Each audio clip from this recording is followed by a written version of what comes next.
Pode ir, gravando. Mulher, cadê minha janta? Eu não fiz. O que eu falei mesmo? Eu não fiz. Eu não fiz. Por que você não fez? Porque não se vai pôr. Você vai precisar matar por agora. Eu quero comer. O que eu faço?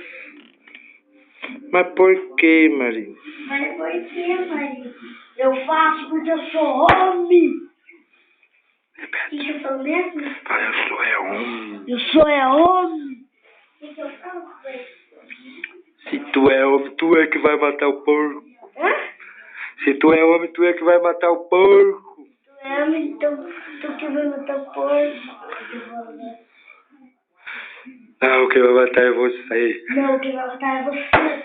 Você. Você. Você. Você é o homem aqui da casa. E você que faz a minha janta.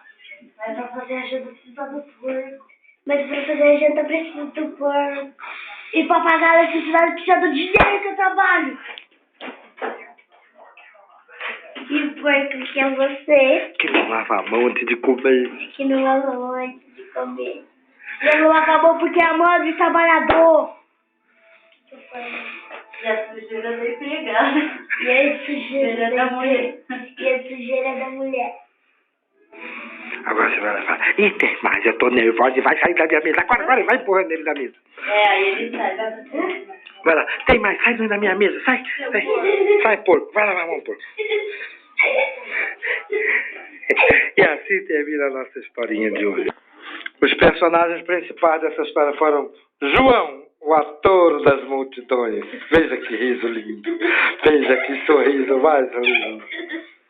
Yasmin, a pequena atriz mirim das multidões. Veja que sorriso lindo. E a contra-regra foi Carminha. Cadê a Carminha? Fugiu. É a produtora de cinema. Vem aqui, Carminha. Cadê a Carminha? Se fosse teatro, é muito curto. Veja ali a Carminha se aproxima. Venha, Carminha, venha. Venha pra você ficar famosa. Essa é a Carminha, produtora de cinema. E assim nós encerramos. E eu sou o cameraman.